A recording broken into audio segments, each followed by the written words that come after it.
Hi, I'm Richard Rogers, and I absolutely hope that you enjoy today's spiritual message. You know, we at Unity of Phoenix Spiritual Center are committed to helping people live better lives. We're going to provide you tools over and over, spiritual tools that allow you to live your best possible life.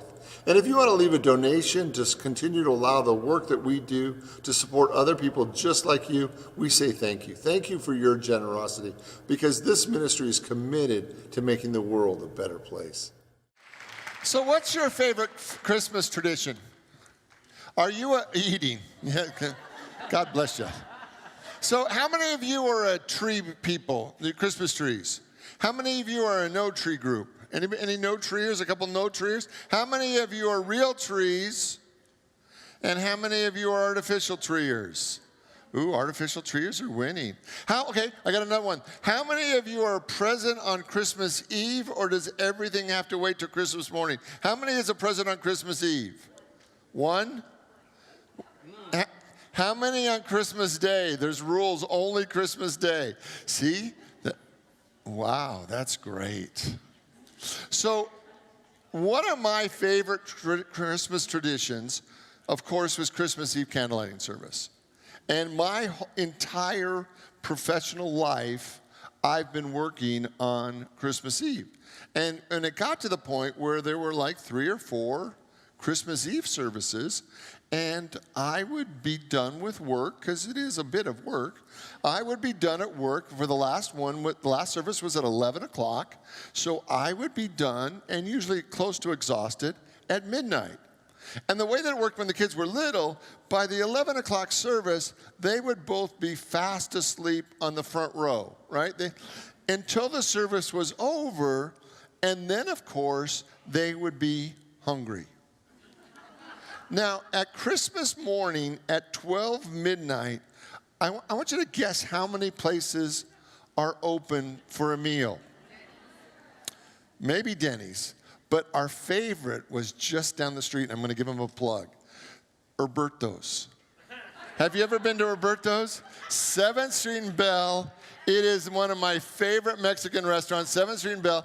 So here is the minister and his family in our Christmas Eve best, pulling into Roberto's at usually about 12:30, right? So we would load the kids up with everything, right? And then while they ate in the back seat, we would go drive around all the Christmas lights that were still being lit. And especially in Moon Valley, where on Christmas Eve, they have all the say it for me. That's what I said, illuminarias, right? And then when we got to Florida, there was a very different, when you've lived in the Southwest, Florida is a different world, right? So when you got to Florida, the first ministry in Florida, in Naples, my ministry in Florida, most of the people go home for Christmas. Like here, we used to have zillions. I mean, there would be like everybody would come to Christmas. There, everybody goes back to Chicago or Detroit or wherever they're from on Christmas Eve. So we would do Christmas Eve, and it would be like 15 people. Or at least it felt like it was 15 people, right? So we did only 2 services, at 4 and at 6, and 2 services. And I had never been done on Christmas Eve at 7 o'clock. I didn't know what to do with myself. So the second year, we were prepared this time. 7 o'clock rolled around. By 8 o'clock, we had dinner reservations. We had dinner reservations at Capitol Grill. Somebody gave us a gift certificate, Capitol Grill, dinner reservations, 8 o'clock, Christmas Eve. We thought we were so decadent.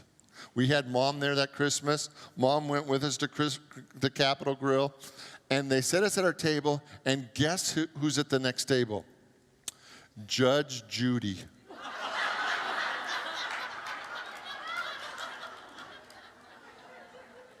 So the last service, the 6 o'clock service, we had Winona Judd attend the service. Now, I don't get very starstruck about things, right? But when Winona Judd walks into service, that kind of gets your attention, right? And so we went from the Judd sister to Judge Judy on the same Christmas Eve. And I'm thinking, this is better. No, it's not. Right? So what's one of your favorite Christmas traditions? Because one of the things I want us to look at this year is that sometimes our Christmas traditions have to change. Have you ever had a Christmas tradition that you just loved, and for whatever reason, you weren't going to be able to do it this year? And sometimes when you have to change a Christmas tradition, there's a feeling of sadness or missing the Christmas tradition because it's not the way it's supposed to be. And yet spiritually, there's a lesson here in this. And that is our traditions are always here to bring us back to something that we love, to remind us of God. But spiritually, God isn't in the past. And sometimes we keep doing a tradition long after the juice is gone.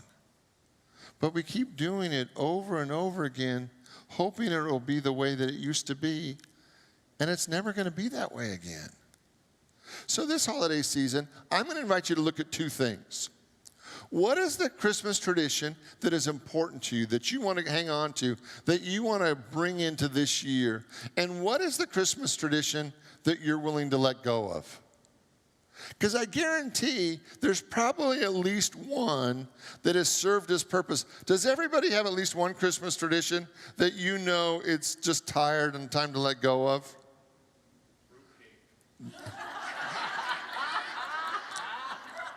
I do. I love fruitcake. I love fruitcake.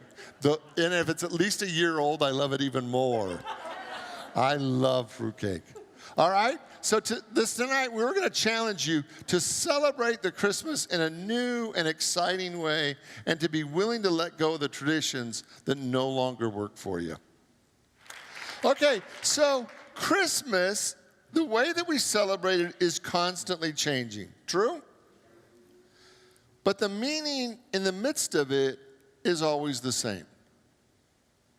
That the meaning that we bring to the experience is not dependent on the traditions or the process that we use. You know, for my kids, texting is their dominant form of communication now. Like, I think in another 1,000 years, our thumbs are going to become our only finger that we're going to have because it's all we're going to need. But the message, the meaning is always there. Last week, there was a woman came to church, and she said, you christened me. And she looked like a full adult. I mean, she wanted me to christen her child. And it's like, I christened you? And she said, yeah, you married my folks, and you christened me at the same ceremony, and now I'd like you to christen my baby. And I realized, oh my gosh, I really have been doing this long.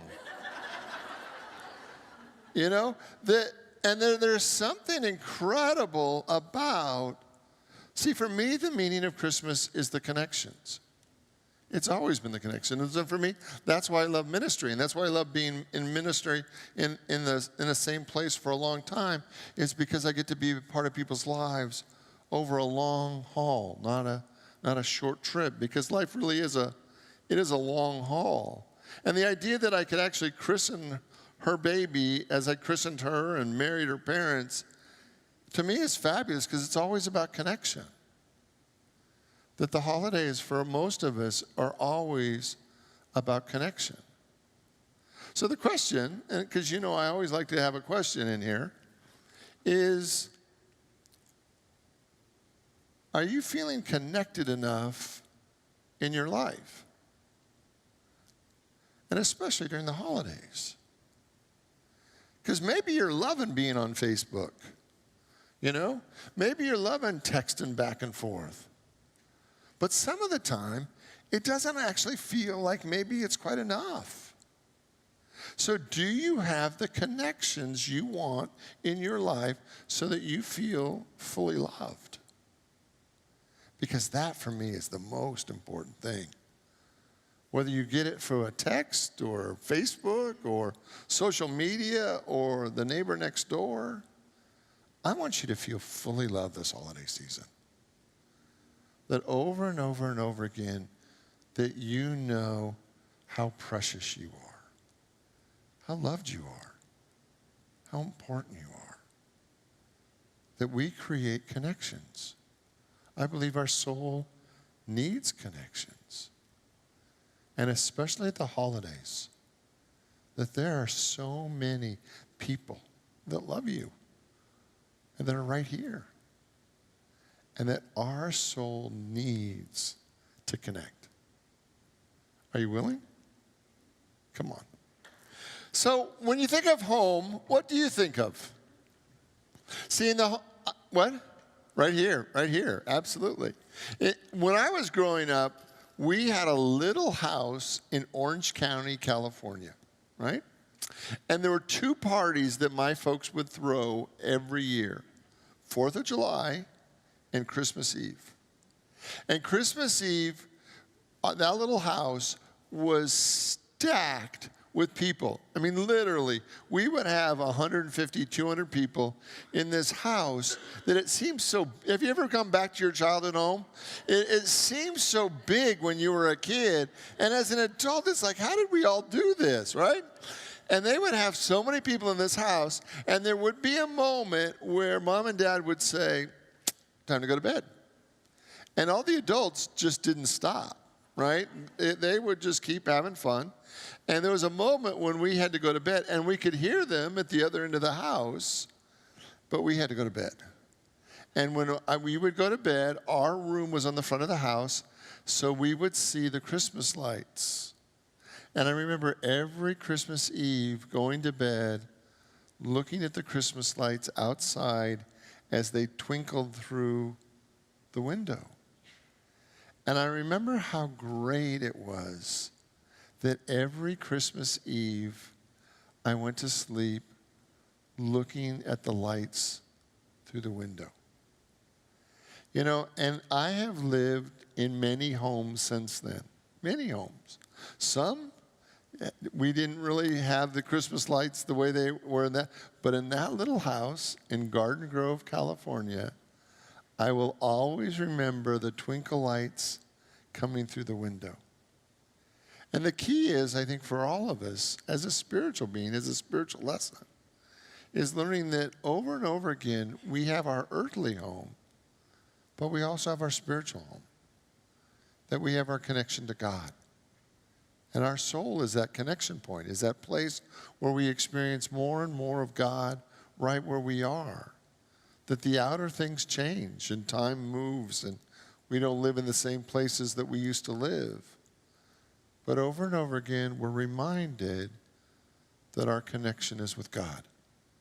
And that wherever we go during the holidays, wherever we are, God is there.